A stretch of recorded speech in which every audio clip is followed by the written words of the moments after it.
જે આવા ગુરુ વચનથી સત્સંગ રાખવામાં આવતો હોય તો એ પણ આવા સત્સંગનો લાભ લેવા પરિવાર સહિત બેહી અને આ સત્સંગનો લાભ લેવે એવો દરેકનો આપણો બધાનો એવો ભાવ છે, ભાવ રાખવાનો છે. એમાં આપણે બધાની એકતા પણ રાખવાની છે.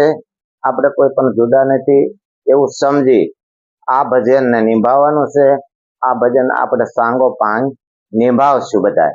તારે આપણે ધૂન સત્સંગથી ચાલુ કરશું.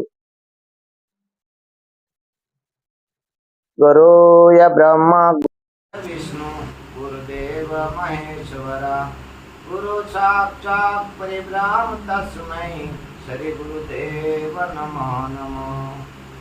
ગુરુ ગણપતિ શારદા પ્રથમ નમન કરવાના ધામ શરણે સુખ આપશે પુરા હૃદયની આમ. સરસ્વતી માં સુર દેજય ગણપતિ દેજો જ્ઞાન બજરંગી માં બલ દીધ્યો તો ગુણ ગાવ દીન રાત. શાંત દેખીના સન્મુખ ચાલીએ રે. બોલો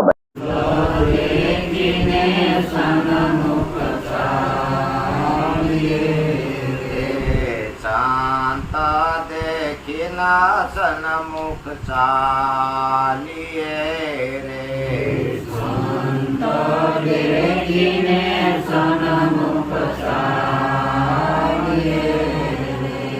ડગલે ડગલે રે યજ્ઞ ફળ હોય રે સાહેલી. શાંત દેખીના સન્મુખ ચાલીએ રે. ડગલે ડગલે યજ્ઞ ફળ હોય રે સાહેલી.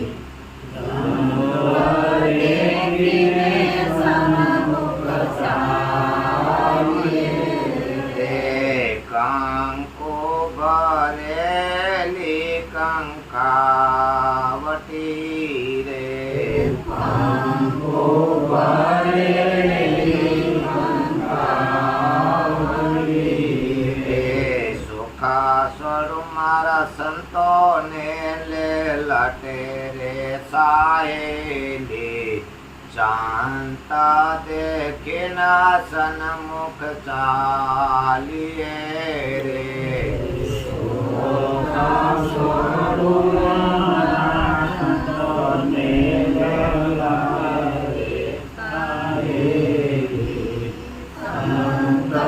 દેખીને સન્મુખ ચાલીએ. પુષ્પનાર ગુતાવિયા રે. પુષ્પનાર ગુતાવિયા રે. ફૂલડે વધાવું મારા સંતો રે સાહેલી. શાંત દેખીના સન્મુખ ચાલીએ રે.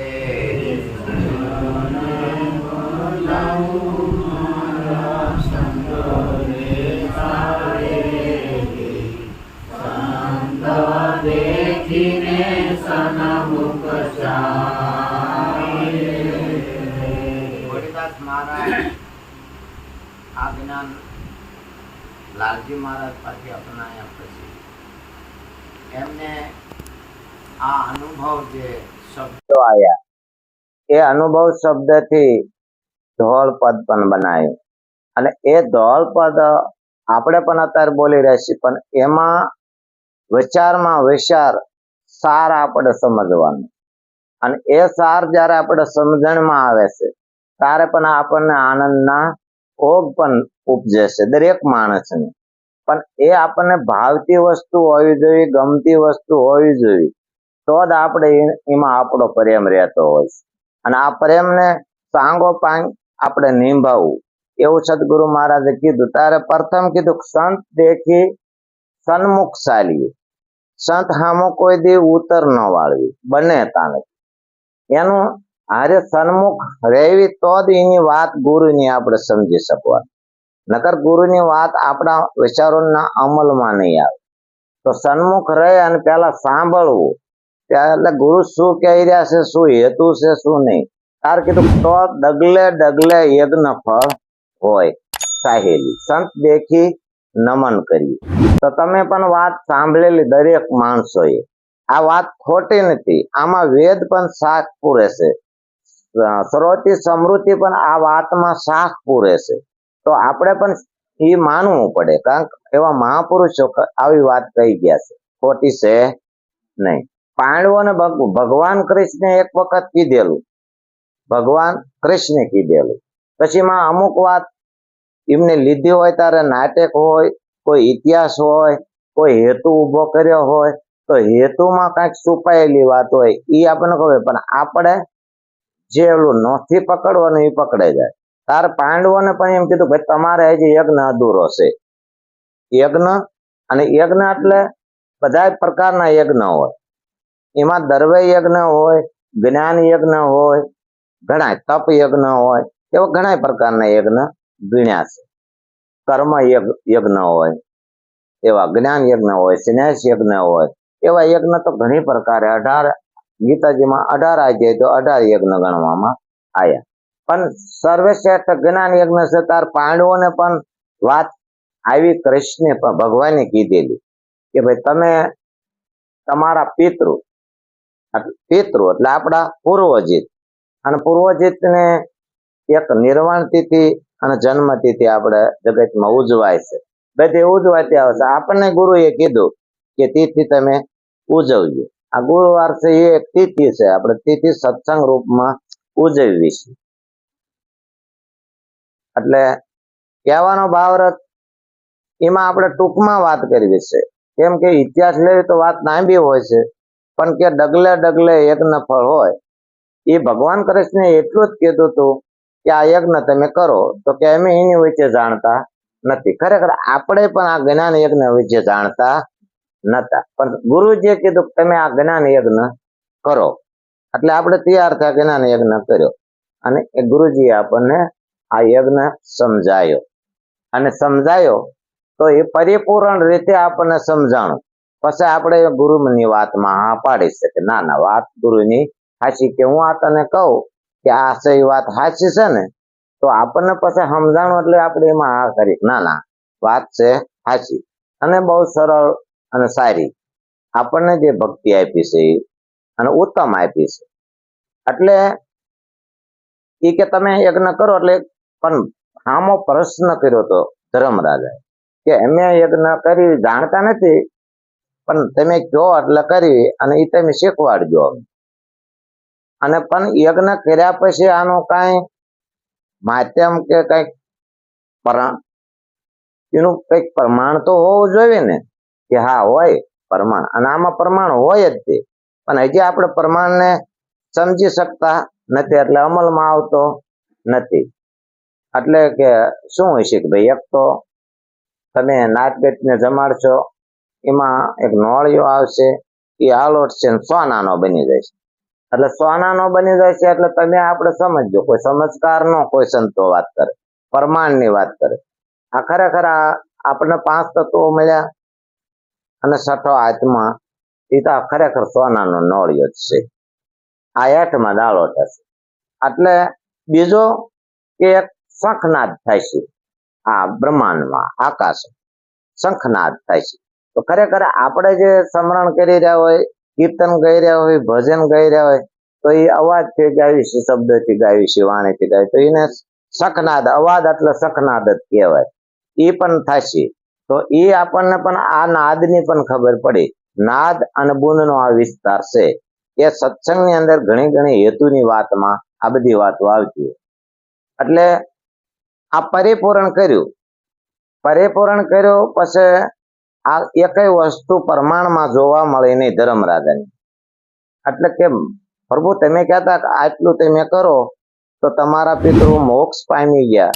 મોક્ષ, આપણે મોક્ષ માટે જ્ઞાન યજ્ઞ કર્યો છે, મોક્ષ લેવા માટે, અને મોક્ષ થઈ જાય છે, જ્ઞાનથી મોક્ષ થાય છે. જ્યારે સમજાય છે તારે ઓટોમેટિક આપણો ભ્રમ દૂર થઈ જાય છે. ભ્રમ દૂર થાય ને સાચું સમજાય તારે એમ સમજો કે એ મોક્ષ જ થઈ ગયો, મોક્ષ કરવો પડતો નથી. એટલે હા, ભગવાને પછી વાત કરી છે કે હજી તમારામાં કઈક ભૂલ છે. એટલે આપણામાં પણ આ ઉપદેશ લીધા કે કઈક ભૂલું પડે છે, ભૂલું થાય છે. કે પણ શું ભૂલ છે અમારી? કે ભાઈ આ બધું તમે કર્યું વાત સાચી, પણ એક સંત રહી જાય છે, આમંત્રણ વિના રહી જાય છે. એને અહીં બોલાવવા પડે, ઘીરે આંગણે આપણે બોલાવવા પડે. એ સંત આવે તો જ આ પરિપૂર્ણ થાય. તો આપણે સંતને હજી આપણે ઓળખી શકતા નથી, ગુરુને આપણે ઓળખી શકતા નથી, એટલી બધી ભાવનાથી ગુરુને માની શકતા નથી. એટલે આપણે ઈ ભૂલ પડે એમ. તો કે જાઓ તમે ગુરુને બોલાવો, સંતને બોલાવો, ગુરુને બોલાવો, તમે બોલાવો એમ હામા પગલે જાઓ. એટલે જાય છે પાંડવો કે મહારાજ બેઠા છે કે પધારો તમે, અમે તમને આમંત્રણ દેવી છે, અમારો યજ્ઞ છે, એમાં તમે આવો. તો સંતે કીધું ભાઈ હું આવું ખરો, પણ મને તમારે એક યજ્ઞનું પુણ્ય ફળ હોય એ આપવું પડે. એટલે આપણે પણ ગુરુને કંઈક આપવું પડે. નહીં આપવું પડે એવું નહીં, એ તમારા આપણે ઉપદેશમાં પણ ગુરુએ શાનમાં સમજાય કે ભાઈ તમારે કંઈક આપવું પડે. અને આપણે આપ્યું, કીધું ને આપ્યું, પણ હજી આપ્યું એટલું આપણે મનમાં રહેતું. એ તો કે વાત આપણે કરી છે, પણ કે આવું પછી કઈ થોડુંક હોય એવું થાય છે. નકર જો ઈ વાતને આપ્યું એવું તન મન ધન આપી જ દીધું હોય અને પરીક્ષા ક્યારેય ગુરુએ લીધી હોય તો પરીક્ષામાં પાસ થાય એને જ પણ આમ સિક્કો મળ્યો છે. અમર પરમાણુ એને જ મળ્યો છે, બીજાને મળ્યો નથી. એટલે સંતને બોલાય, પણ સંતે આવું કીધું એટલે પાંડવોએ વિચાર કર્યો કે આપણે એક યજ્ઞ પૂરો જે નથી થયો અને આ યજ્ઞ ફળનું પુણ્ય માગે તો આપણે આપી એકવી નહીં. એટલે પાછા આયા ભગવાનને હારે વાત કરતા દ્રૌપદીએ આ વાત સાંભળી છે. કારણ કે સત્ય વિના આ ધર્મ રહેતો, એટલે તમે આ બધા સત્યુ છો, સાથમાં છો, અને આ બધા સિવાય આ ભક્તિનો કોઈ પણ ધર્મ હાલતું બધા મળીને કરે તો જ ગોર્ધન તોળાય એવું છે, નકર તોળાય એવું છે નહીં. એટલે આપણને ગુરુએ બધાને મેળવા છે, એકબીજાને એક કર્યા છે, અને આપણે બધા મળ્યા છીએ. એટલે ભગવાન દ્રૌપદી સાંભળી ગયા જરૂર ખેતી વાત કે શું છે કે સંતો છે પણ એક યજ્ઞનું પુણ્ય માગે છે, તો કે આવું ન કરે, હું આવું. તો કે હાલો ને હું આપીશ કે દ્રૌપદી કે, અને હું જઉં બોલાવવા. કે તો વધુ સારું, જાઓ. તો એ સતી હતા, એની પાસે પુણ્ય છે એટલું બધું, એટલે ગયા બોલાવવા અને કે મહાત્માજી પધારો એમ. એટલે મહાત્માએ પાછું કીધું ભાઈ મારે તો તમે યજ્ઞનું પુણ્ય ફળ આપો તો આવું, નકર આવું નહીં એમ. તો કે પણ એક નહીં, દ્રૌપદી વધીને બોલ્યા છે આગળ, એક યજ્ઞનું નહીં, 100 યજ્ઞનું જોતું હોય તો હું આપીશ, હું આપીશ. કેટલું બધું એના પાસે આમ હિંમત છે, કેટલી બધી સુરવીરતા છે.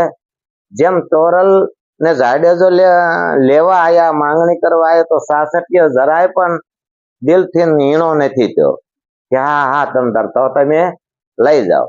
અને તોરલ ને કીધું જાઓ, તમે જાઓ એમ કીધું, એમને ના પાડી જાઓ. શું લેવા આ જવાનું, આવવાનું, માગવાનું? પણ આ તો ભક્તિ માટે બધી વાત છે, ધર્મ માટેની વાત છે, આ ધર્મ રાખવા માટેની, અને આપણા બધાની ફરજમાં આવે છે. એવડા એમની વાત ન કરી છે નહીં. એટલે આપણા ગુરુ મહારાજ આપણને વારંવાર કહેતા ઘરે આવજો, સત્સંગમાં આવજો, ફોન કરે. અમે ઘનશ્યામ મહારાજ દર ગુરુવારે યાદી આપી દે કે આજ અહીંયા છે, આજ અહીંયા છે. ભલે આપણે કોઈક વધીને અગત્ય હોય તો ન જઈ શકીએ, પણ થોડું અગત્ય હોય એને જાતું કરીને જાવું. આપણે એકબીજા જઈશું તો એવા ભાવે આપણો સત્સંગ થોડોક વધશે, હાલશે, અને 5 જણા આવશે કે રમેશભાઈ કાયમ મારા ઓલે આવે છે તો મારે ત્યાં જાવું પડે. એવી રીતે પણ માણસ સત્સંગમાં આવશે. રમેશભાઈ 5 દાણા આવે તો આપણને એક દાણા એવું થવાનું કે આપણે જાવું પડે. એમ જાઓ તમે, તોરલ ને કીધું. એ તોરલ જ્યાં જેસલ ને સમજાવી દીધો, સદી શેઠ ને સમજાવી દીધો, આ બધા માર્ગમાં લઈ લીધા. આમ તો શબ્દો બ્રહ્મ છે, એક વખત અમે અહીં જામફળ ખાવા આવ્યા હતા રમેશભાઈ, મને સાંભળી ગયું મહારાજ, હું, રંગીલા અને અમારે માધાભાઈ બોલ્યા કે ભાઈ તમે બે રહ્યા ને ઘનશ્યામ મહારાજ ને બે જોજો શબ્દો કેવી કેવી રીતે ને કેવા ઓલામાં કેવો કામ કરી જાય. પછી હવળો હોય તો ભલે ને અવળો હોય તો ભલે ઈ વાંકમાં, પણ પછી કેવું કામ કરે. તો કે તમે આમ આ બધા પારેવા જેવાને કે સમજાઈ દો છો, પણ અમારે કે એક ભાઈ છે એને સમજાઈ દો તો કે તમને મને કે તમને મને ભાલાવાળા કે રામાપીર ને આમને કે તમને ગુરુ માનો નકર નહીં એમ. અને એમનો શબ્દ અમારે બે થી તો એવું કઈ થાય નહીં, પણ એમનો શબ્દો કામ કરી ગયો ને ઓટોમેટિક આપણે ઓલા છે રણછોડભાઈ ના ઘેરે બે ટેક થઈ જાય, સત્સંગ થઈ ગયો ને આમાં તૈયાર થઈ ગયા અને આ ભક્તિમાં ભળી ગયા. એટલે શબ્દો થી થાપણ, શબ્દ થી ઉથાપણ. શબ્દ ને આપણે પેલા પારખી એકતા નથી, પણ એનું પ્રમાણ આવી જાય તાર આપણને એમ થાય આ બોલ્યા તો ઈ પ્રમાણે આવું થયું. એક મારે મજબૂતાઈ કરવા માટે હું બોલું છું, ગુરુ મજબૂતાઈ કરવા માટે બોલે છે અને હોય છે એવું કે ખોટું હતું પાછું નથી. એટલે જો એ પણ પોતે હોત બોલનારા ભળી ગયા. અમારા માધાભાઈ ની ભર્યા એમનો ભાવ જાગ્યો એટલા સમયે. આપડી બધા બેઠા છે તો આપણને કેટલું ગમે છે, સારું લાગે છે. એમના રમેશભાઈ ના પુત્ર પરિવાર દીકરીઓ બેઠા છે તો પણ આપણને ગમે છે. એમે વારંવાર એવું જ કહેવી છે કે કુટુંબ સહિત બેહો, ઈ પ્રથા કરો. આગા બેસશો નહીં, સત્સંગમાં નજીક બેસજો. ઈ વખતે કોઈ બહુ મર્યાદા મલાજો નો બતાવશે. રાણાજી મલાજાની બધી વાત કરતા એક લૌકિક મલાજો માણસ ને હોય અને એક આધ્યાત્મિક હોય. તો મીરાબાઈ ને કીધું મલાજો રાખવો પડે, તમે કઈ શરમ રાખતા નહીં. તો કે રાણાજી કયો ને એમે કોના મલાજા કેમ રાખ્યું એ તમને શીખવાડો. મલાજો અમારે કેમ રાખવો એમ આ સંતો આવી. એટલે આપડી વાત ના હતી, પણ પછી દ્રૌપદી જ્યાં આવું બોલ્યા તાર કે ત્યાં એટલા બધા યજ્ઞ ક્યારે કર્યા, તું આવું વળે કશી બોલે સંત કે મહારાજ હું આટલું જાણું છું કે હું મારા ઘેરે ત્યાં તમને બોલાવા ના ભાવે જેટલા મેં ડગલા ભર્યા છે એ ડગલા એક એક યજ્ઞ સમાન છે, એક એક યજ્ઞ સમાન. એટલે સંતે પણ હા પાડી છે અને બુટજાલી ના પાડીને ઉભા થઈ ગયા કે હાલો હવે હું આવું, તારી વાત 100% તો એમ ગુરુને બોલાવવા, સંતને બોલાવવા, ઘરે આંગણે બોલાવવા. તાર આટલો ભાવ તારક ઘોડીદાસ મહારાજે લખ્યું, સંત દેખી સન્મુખ ચાલીએ તો ડગલે ડગલે યજ્ઞ ફળ હોય સાહેલી. પછી કીધું પધારે મારા આંગણે રે, સંત પધારે મારા આંગણે રે, સંત પધારે મારા આંગણે રે, સંત પધારે માગ્યા છે ચાર રતન રે સાહેલી, શાંત દેખીને સન્મુખ ચાલીએ રે. માગ્યા છે ચાર રતન રે સાહેલી, શાંત દેખીને સન્મુખ આ ધૂણી પાણી ને સાથરો રે, ધૂણી પાણી એ સંપત પરમાણયન હોય રે સાહેલી, શાંત દેખીને સન્મુખ ચાલીએ રે. સંપત પરમાણયન હોય રે સાહેલી, શાંત દેખીને સન્મુખ ચાલીએ રે. માગ્યા સંત પધાર્યા મારા આંગણે અને માગ્યા ચાર રતન. તો ખરેખર આપણા આંગણે સંત પધાર્યા આપણે આમ આ શરીર રૂપી તો એ એક આંગણું કહેવામાં આવ્યું છે. એમાં ને એમાં પાછું આચરણ કીધું છે કે આચરણ એટલે ચરણના અર્થ બે થાય. એક ચરણનો અંગોઠો એને ચરણ કહેવામાં આવે અને બીજું આપણે ભેદમાં બોલીએ તો આચરણ એટલે આપણે બધાને આચરણમાં લીધા અને 4 રતન આપણી પાસે માગ્યા છે. એવી ધૂણી પાણી અને સાથરો અને અન્ન પ્રમાણે સંપત્તિ પ્રમાણે અન્ન હોય. શક્તિ એટલી ભક્તિ આપણે કરવી. એમાં ગુરુએ આપણને કીધું છે શક્તિ એટલી ભક્તિ કરવી. થોડું જાજુ કામ ભક્તિ માટે ધર્મ માટે થોડું જાજુ કામ હોય તો છોડી નહીં પણ એમાં હાજરી દેવી. એવું મદદગાર બનવું. દાસ ખોડી દાસ